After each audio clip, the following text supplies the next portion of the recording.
Hi everyone, this is Amy Cunningham here. I'm the chair of World Eating Disorders Action Day, and as everyone knows, World Eating Disorder Action Day will be held for the 5th year running this coming June 2nd, 2020. And as part of this year's approach, we decided that it would be great to get some of the voices of senior leaders in the eating disorder field from across the globe to share a little bit about what they do and their thoughts and give us some good messaging for this year. So this is being recorded in advance, and I will be sharing the Zoom link. So you'll be watching it, hopefully. And really excited today, because with our first interview, we have Dr. Ellen Rome. And Dr. Rome currently serves as the head of the Center for Adolescent Medicine at the Cleveland Clinic Children's Hospital here in the United States. She's served on the Committee for Adolescents for the American Academy for Pediatrics and currently serves on its Committee for Nutrition. She's also chaired the Subcommittee on Eating Disorders for the Society of Adolescent Health and Medicine, and she's chaired the Public Health and Media Committee, as well as currently serves on the Medical Care Task Force for the Academy for Eating Disorders. So welcome, welcome, Dr. Rome. We're really happy to have you here. Thank you for having me here. Wonderful. So we're going to just kick it off right away. So this year, the theme of World Eating Disorders Day 2020 is eating disorders. We can't afford to wait. So please tell us why this is important and what message you'd like to share to fellow clinicians. As a pediatrician and adolescent medicine doc, the message we want to share is if you suspect an eating disorder in a loved one or your child, get help. If the pediatrician or the family practice doc dismisses your concerns, but you're still worried, seek help. Delay in diagnosis with long entrenched symptoms is much harder to fix than early diagnosis with early interventions. That's a strong message. Thank you. And Dr. Rome, tell us what shifts in discourses around eating disorders have you observed over the years? So I trained in the early 90s, and when we were training, it was the end of the decade of parentectomy, like appendectomy, let's carve the parents out of the equation. And what's really been noticeable, especially for the under 18, but for some over 18s as well, is the family-based refeeding or Maudsley method that puts family center and part of the recovery as opposed to alienating parent and child.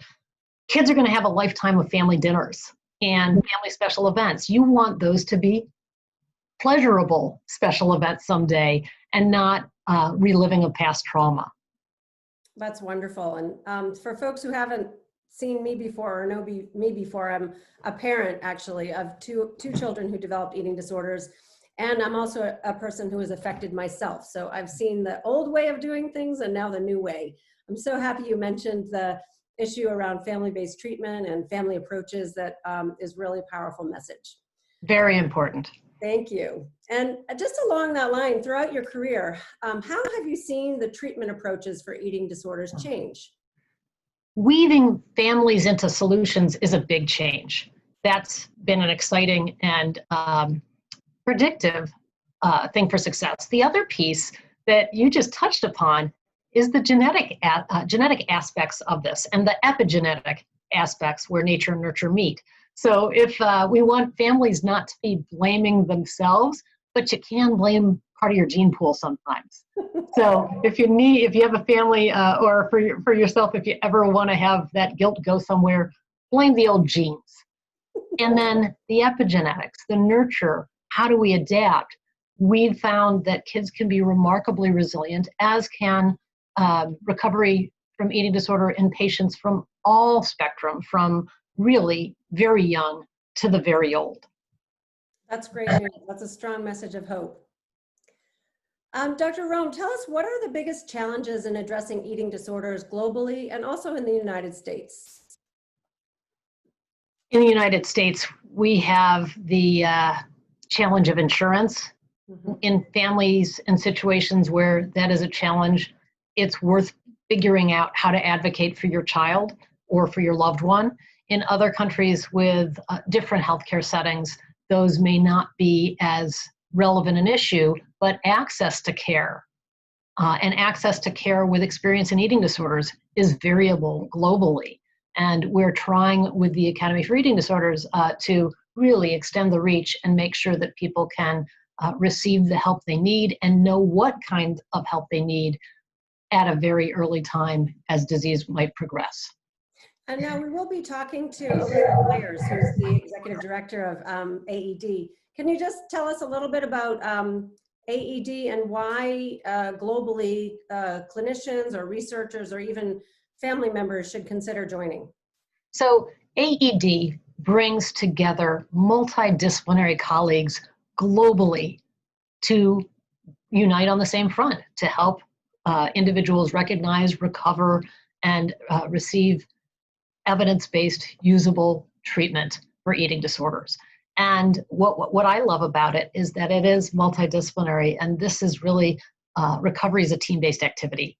And building your team can be, in this age of telehealth, pretty globally achievable. And even if you're not in an area where you have easy, ready-made access, you can partner with your care team locally to access care and support and knowledge from those global AED members to improve the care and raise that bar. And you mentioned telehealth. We've been dealing with probably the defining incident of 2020 and maybe this whole generation, COVID-19. How has COVID-19 impacted treating for eating disorders in your experience? Well, I'm at the Cleveland Clinic, and Cleveland Clinic was supposed to get to 50% telehealth by 2025. Turns out we're at 85% now. So we've achieved that goal and then some. Now, the interesting piece will be figuring out globally, how do you harvest what we've learned to be able to extend the reach of care and serve people where they are in their homes, especially from that dietitian or therapist or other person to who doesn't actually need to lay on the hands. And then figuring out how can you use telehealth for the other medical pieces in a safe way, again, to expand our reach to be able to impact the lives of children through geriatric age adults who are struggling with eating disorders. Yes, and other illnesses. Really multidisciplinary. I think I'm really taking away from your words. It can't be just be one person someone Right. needs to rely on. It could be a whole team. Yes. Dr. Rome, as you know, this year's World Eating Disorders Day social media campaign is around sharing your story, hashtag share your story. And it's actually been quite challenging because, of course, people have been in lockdown and the stress levels have been high, but we've had amazing feedback and response from the community across the globe with people really speaking out, which is great. Could you tell us a little bit about what your sense is in terms of how important is the personal narrative from those with lived experience? When we're interacting with people, when we're teaching, when we're helping an individual, finding your own voice and helping you gain strength through that voice is an awesome and powerful medium. I'm a pediatrician, so I'm a Mr. Rogers fan, and I love his words. When something goes wrong in the world, look for the helpers. There's always going to be helpers.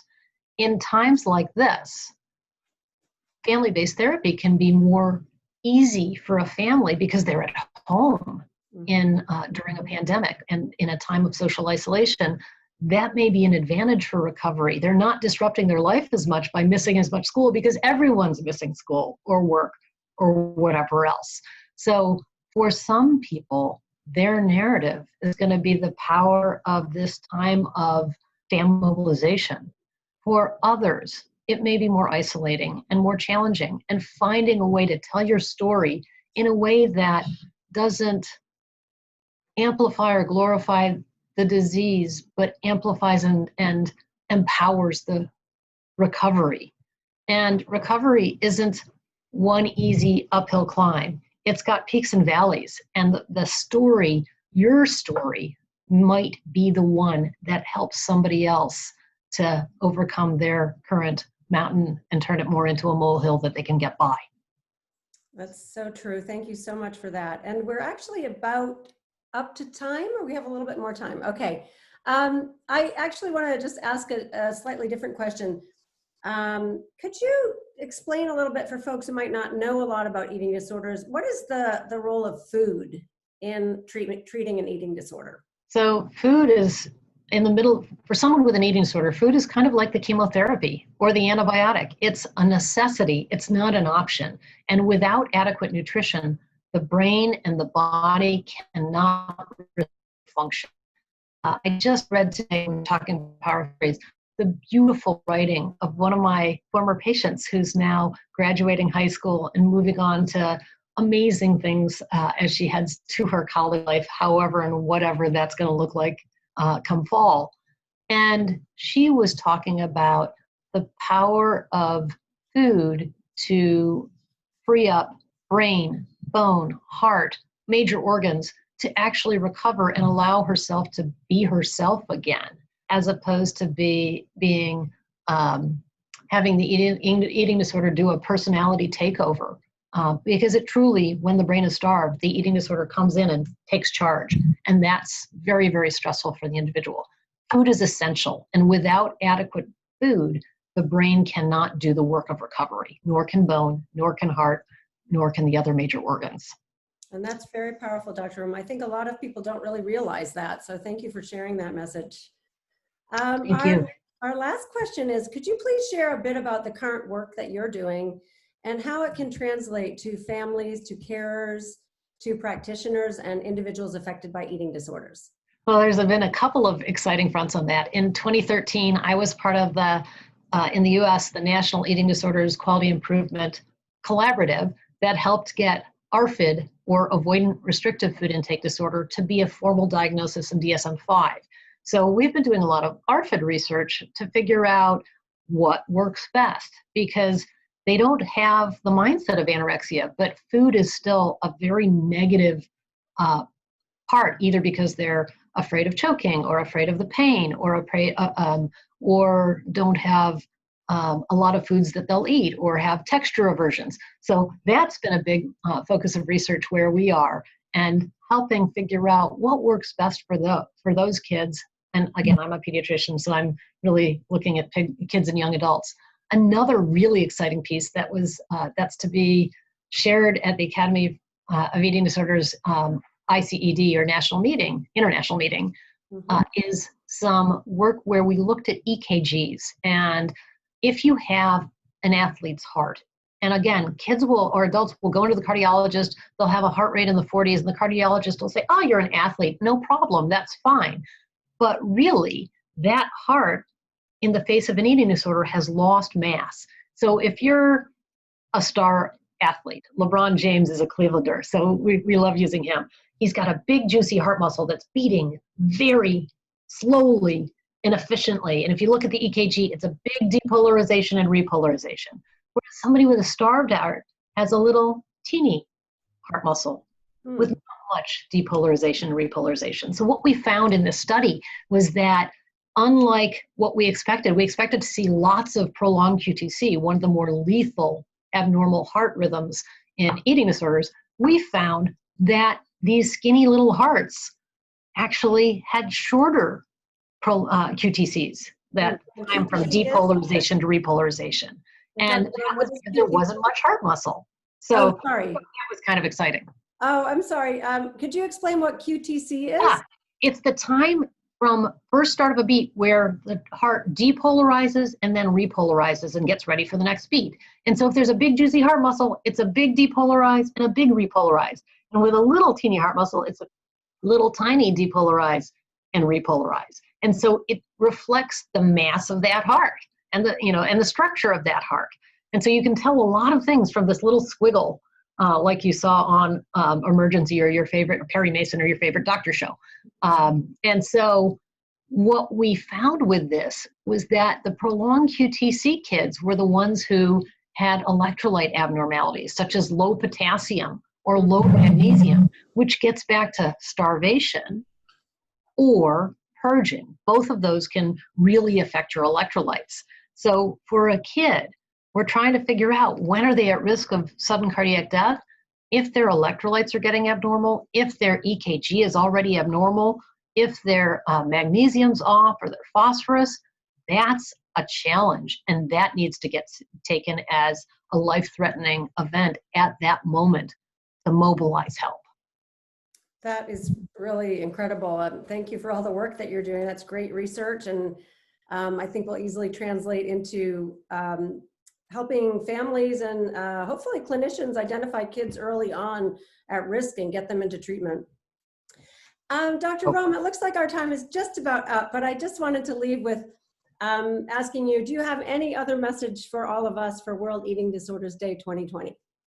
Well, my cup is always half full, so my last message would be one of hope. And if you think about it, in big swooping pictures, eating disorder recovery goes by the rule of thirds. A third of people are going to walk away, do great, live a long and healthy life. A third of people are still going to recover, but when they're stressed, they're going to click into abnormal eating attitudes and behaviors. And a third, that bottom third, has the chronic and relapsing course with 2 to 25% dying early of their illness.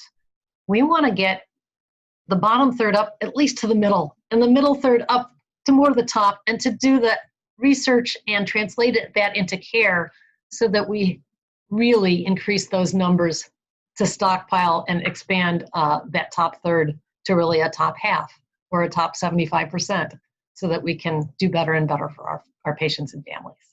That's very hopeful, and I'm there with you, hoping that that can turn around with all the new sort of approaches and the research from the folks like you who can help us get people into care early. So we're about out of time, and I want to thank you so much, Dr. Rome, for your time, and thank you so much for all the great work that you're doing, and really happy that you could join us today for World Eating Disorders Day 2020.